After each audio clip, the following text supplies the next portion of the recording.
welcome to the podcast. My name is Gerard Bissett, author of The Ultimate Survival Guide for College Success and forthcoming book, How to Become the Most Successful Millennial in Your Organization. As always, please subscribe to this channel and check out the links in the description. Sorry, everybody. Today's guest is Arne GIske. Arne is a fellow podcaster. He is host of the podcast show The Millennial Entrepreneur. You guys should check that out on iTunes. And he is also a digital nomad. Arne starts off from very humble beginnings, and now he has made his way to Medellin, Colombia, where he's looking at beautiful women and mountains 7 days a week. Arne, how are you? Hey man, I'm doing great, as you can tell. Living it up in Medellin. Well for some. So Arne, before we get into the amazing content you're going to share on this podcast, why don't we start with telling the audience exactly who you are? Yeah, that's a big question. I could write a whole book about that. I probably should. But in short, I've always been stubborn, creative, and crazy hardworking. So that's like my secret sauce for being an entrepreneur. And never really settling down into any kind of corporate or 9 to 5. So I always knew that I had to figure out how to make one of my crazy business ideas work. And the last couple of years, just been putting in the time, skilling up, building up, and I made it happen. So what was some of the first businesses that you started? Yeah, so the first business I started, I was 18, and it was a pedicab company. So do you know what rickshaws are? Well, I don't think too many people know what a pedicab is either. I know I don't. So they're really common out in Asia, actually. It's like those 3-wheeled bikes that there's a driver and then they drive you around town. You sit on the back of the bike, and then they take you around town to wherever you're going. Oh, yeah. So they actually have those out in Seattle, where I'm from as well. And they're pretty big because there's a lot of tourists. There's a lot of sports games. There's a big waterfront boardwalk and all that.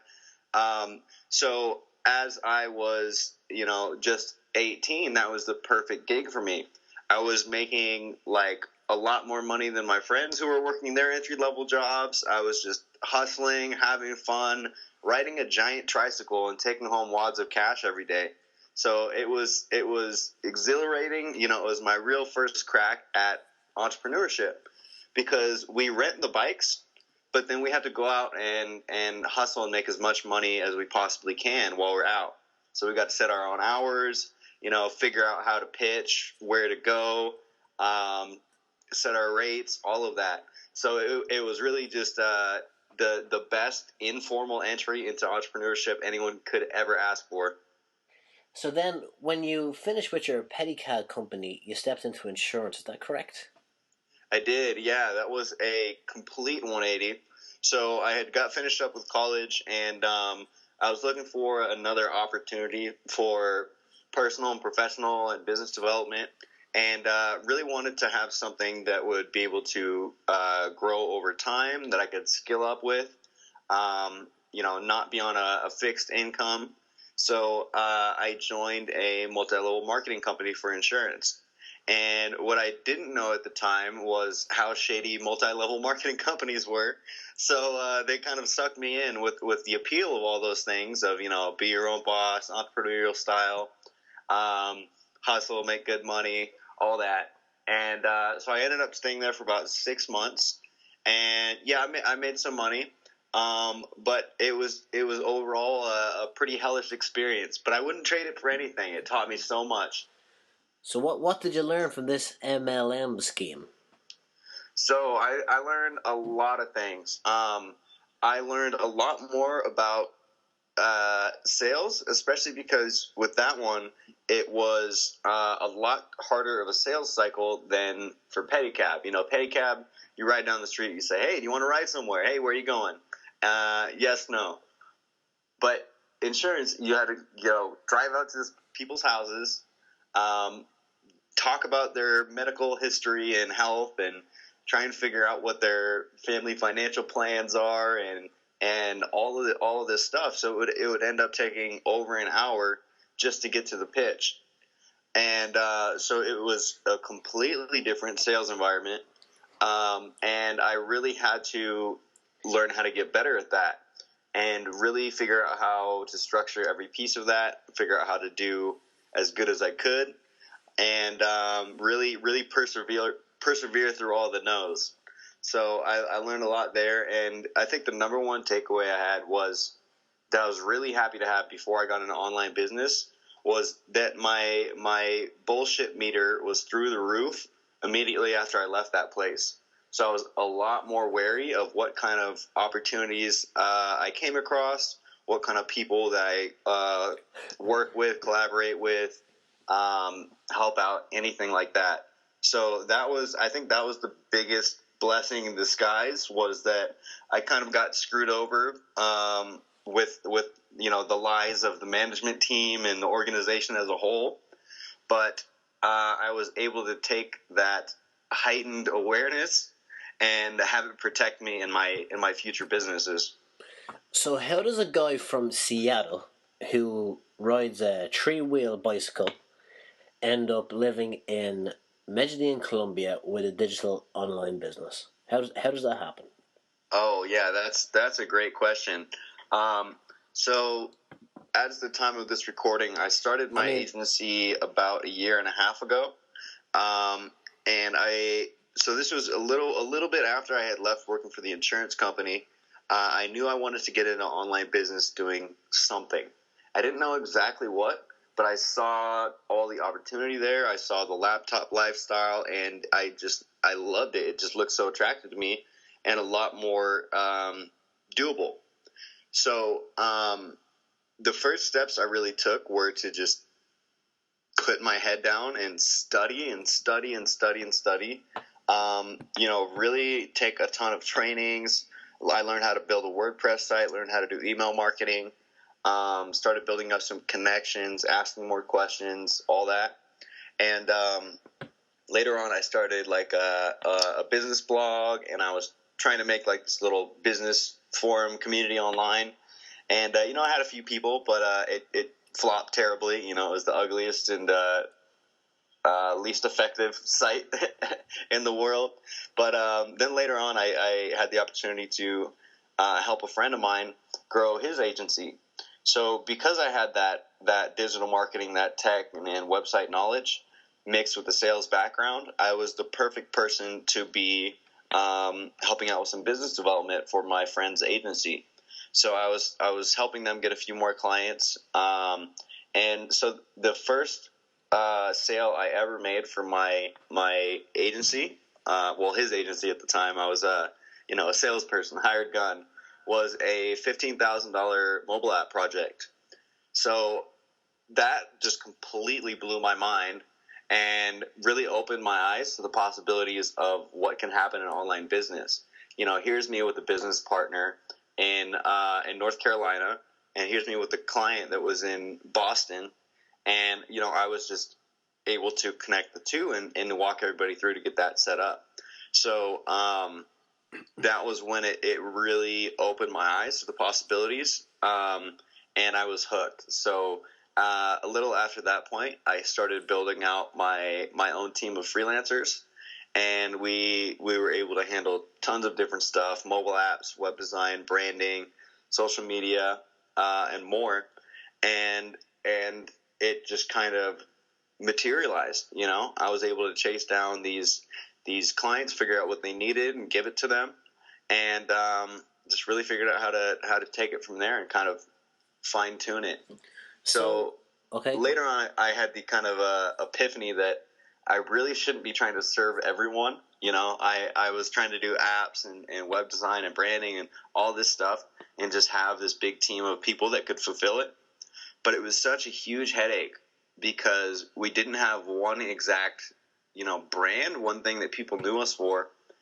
So it was a huge challenge. And that's when I decided to move more into Facebook ads and sales funnel creation. And that's when everything really started taking off. So what is it exactly that you do then at your agency? Yeah, so now we do Facebook ads and sales funnel creation, as well as marketing consulting. And I also run the community for Millennial Entrepreneur Community.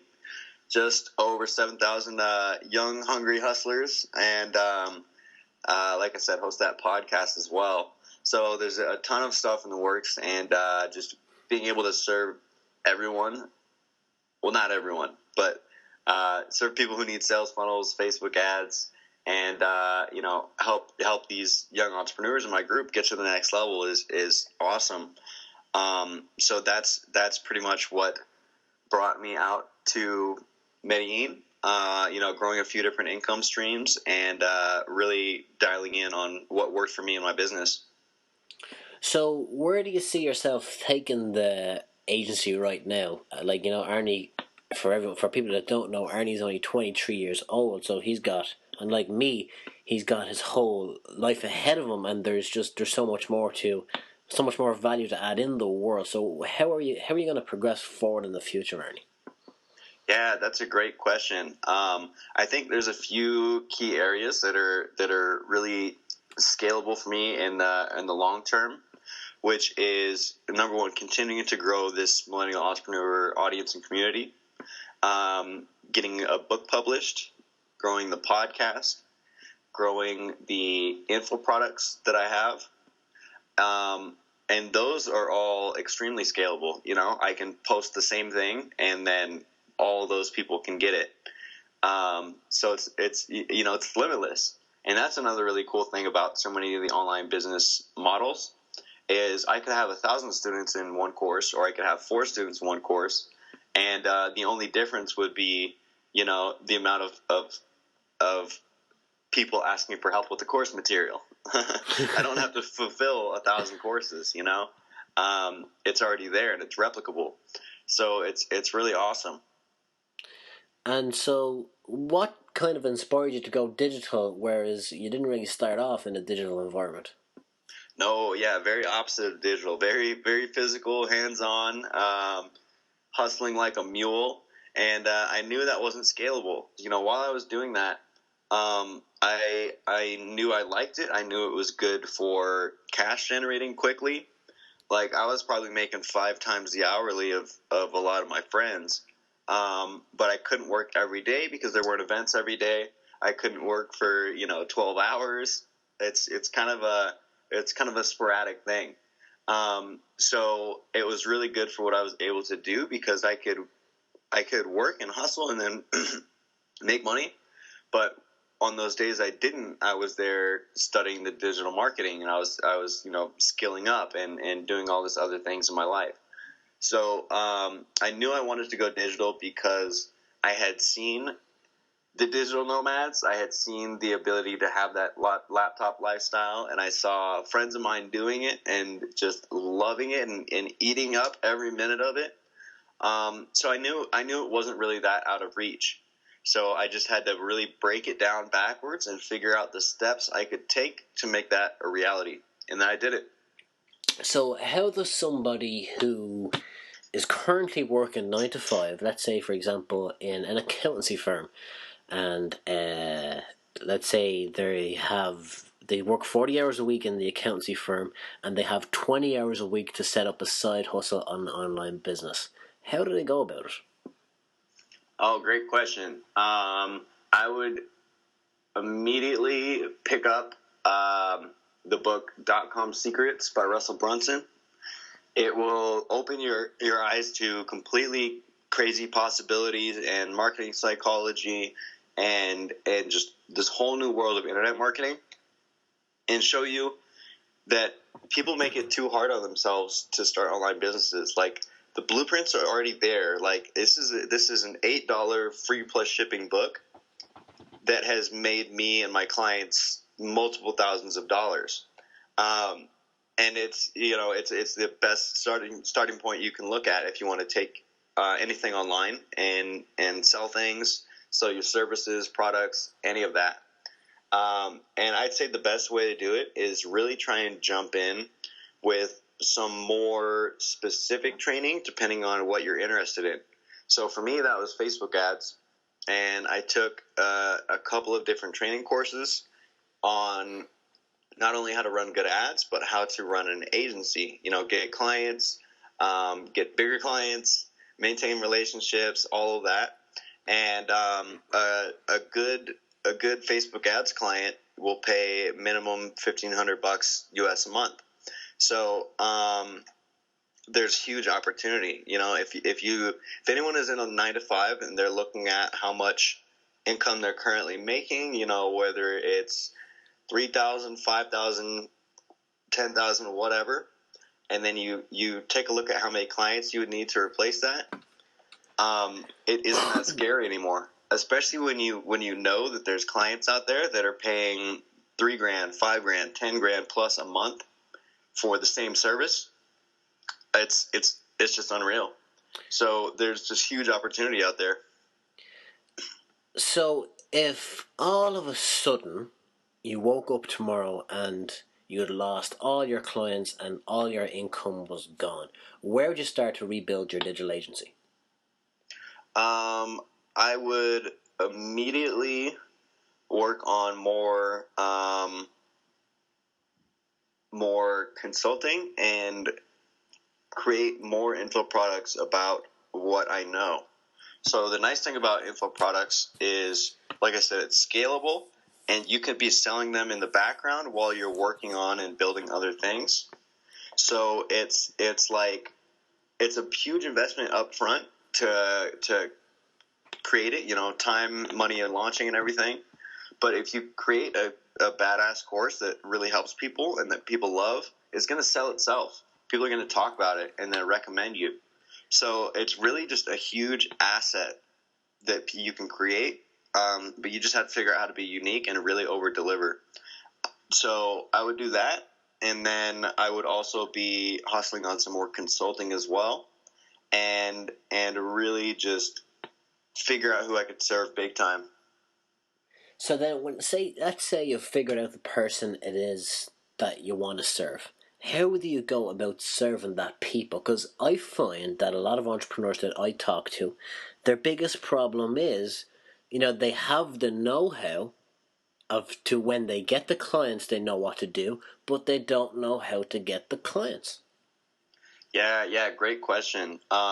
So I've found a couple of ways that I've been getting consulting clients recently, and I'm even systemizing it even more.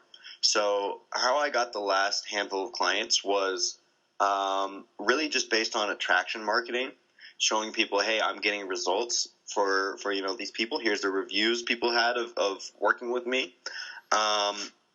Showing them tricks on how to do Facebook ads and sales funnels. And it gives me that expert positioning that I become the go-to person for a lot of these people, especially with the Facebook group I have of over 7,000. So that was what was able to really help me get a lot of those clients in the door. But now, being a sales funnel specialist, I'm obviously going to have my consulting funnel launch. So I'm really excited for that one, and I'm gonna hop on Facebook right now. I'm gonna share some holy crap details. So part of my consulting funnel, I give away the exact funnel templates and copy templates I used that helped me really convert customers quickly and immediately. So I'm giving those away for free as a part of my consulting funnel, where I do a few bits of training. I give them these templates, and then I pitch my consulting. So I put up a post just about an hour ago that says, hey, does anyone want this share funnel and copy template that helped me turn new subscribers into customers immediately with an irresistible offer? And then I showed them some statistics of my funnel dashboard, and I got 78 comments and 38 reactions on it since then. So I'm super excited to get people into that and just provide them a ton of value at every step, and then hope they're ready to take the jump and work with me. So how do you go about, say, you know what you know, but how do you go about pricing your product in such a way that you can eventually leave the 9 to 5? That's a great question. So for me, I have a few different streams of income, and that is hugely helpful because I'm not hugely dependent on one of them. So my 4 streams in terms of size of income is, number one, the done-for-you sales funnel Facebook ad services. That is the bread and butter. Number 2 currently is affiliate marketing. So figuring out how to share other people's products and services and receive a commission from that. Number 3 is the consulting. And number 4 is the info products at the moment. So where do you see yourself maybe designing more products, adding more streams of income onto your business? Yeah, absolutely. So majority of people who get into service-based businesses know how challenging it is to handle a team, handle clients, handle projects, and really scale. So they understand that if you can figure out how to productize this knowledge and sell it, then it's going to be a much more scalable, bigger result with less work. So right now I'm working on that shift as well, in figuring out, which of these things I can productize. And it's going good so far. Like this last little launch I had that got over 350 leads, 27 sales. That was honestly just to validate an idea I had. Like I slapped this together in like a week and a half, and I just kind of went through my launch process incrementally before I even had a product built out, and I was able to just pull all this in, and I was like, okay, cool. Now that I have this validated, and $1,000 in revenue from over 24 different people, that gives me the permission and the confidence to move forward building this bigger product. So when you have would that be the customer's confidence in the product? Would that be right to say that? Yeah, especially with my audience, because I only spent about $15 in ads to launch this. So it was a free opt-in and then an immediate $37 upsell. So now I'm working on the larger price point, fuller course. And because I had such a good result on this so quickly, that gave me the confidence that people wanted it from me, and that they would pay for it. So I was pretty excited to see that, and that fuller course is in development as we speak. So when you have the audience confidence and you have the result, how do you go about scaling that from taking that from a $37 product to maybe a $3,700 product? Yeah, great question. So it's a completely different sales process. This was a one-pager sales page with no video that was just extremely simple. It's very smart how I got it set up and how I communicated the offer and what the offer was. But when you're selling something that's higher ticket, then it's a completely different process. You have to do webinar. You have to really build up all those different pieces of the credibility, the pain points, the challenges, and really speak to what people are stuck on. So that's my next step right now is number one, creating a product, of course. About halfway done with the material. I have a beta tester group of about 10 people going through, and they're getting results. They're taking action. And most importantly, in terms of sales, they're giving me testimonials, and they're showing people that what I gave them got them results. So that's the most powerful part, is if you can get other people results with your stuff, other people are going to keep buying your stuff and keep getting results. So it really all comes down to having an amazing product, getting those testimonials together, getting those results for people, and then it sells itself. So that's the plan right now. Finish up this beta strong, really refine all the course content, and then I'll be launching with the webinars and ready to scale this thing. Perfect. So just to finish up real quick, Arnie, what are 3 things someone who wants to escape the 9 to 5 and start a digital agency, what are 3 things they can do today make that happen? Number 1, stop making excuses as to why you aren't starting something. I think that's the most important, because it's all about mindset. Like, you can say, oh yeah, I want to leave the 9 to 5, but how much time do you put every week into making that a reality? And if you think, I read Think and Grow Rich 2 months ago, and then you haven't done anything since, it's like, no, you got to get it together. You got to start taking action, start putting stuff on paper, start getting money in the bank, because your hopes and dreams aren't going to pay the bills if you drop your 9 to 5. So, make progress, take action, learn from people, and no excuses. All right, number 2, I would say, figure out a skill or a topic or an industry that just lights you up to study about and learn about, because it's going to make it so much easier to build your skills if you are hugely, genuinely interested in what you're learning. So that's what helped me so much with marketing and sales and online business building, was I was just so interested by how people are doing it, and so curious about, what the steps are, what the processes are, the mindsets, the marketing psychology, and it sucked me in. And then you don't mind spending all that extra time, studying and skilling up and putting in the work. That also makes it easier when you have big failures, which every single entrepreneur does. You will have a ton of failures. So you take those failures, and it doesn't make you lose your excitement for what you're doing. It just gives you that building block and that knowledge of, how you failed. So you take that going forward, and then you just do it bigger and better. But if it's something you really don't like doing, and then you fail big time, you fall on your ass, you might just quit. So you got to pick something that you care about. And number 3, figure out how to change your circle of people, your sphere of influence.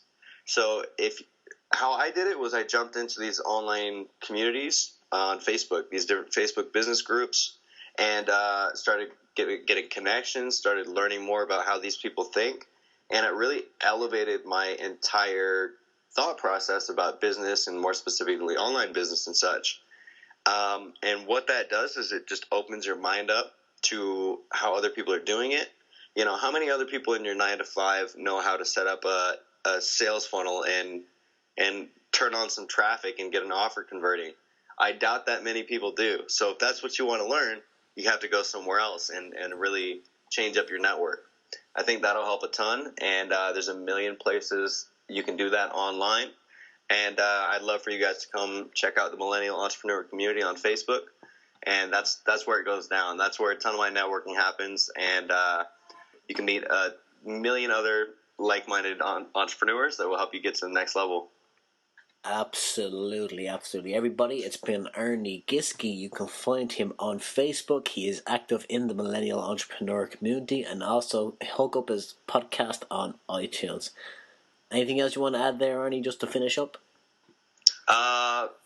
One last piece, guys. Put in the work. You guys saw me go from, my first online business sale a year and a half ago. Now I'm making piles of money. I got this big, online presence and influence and 4 income streams. Like, if I didn't put in the work, if I didn't really, really dedicate myself to this process, I would still be at square one, and I'd probably still be working at a job I hate. So, guys, just trust in the process, work your tail off, and go chase those big results. They will come in time, but you can't give up. Thanks, everybody, for listening. That's today's guest, Arne GIske. What a great show. Thanks, everybody.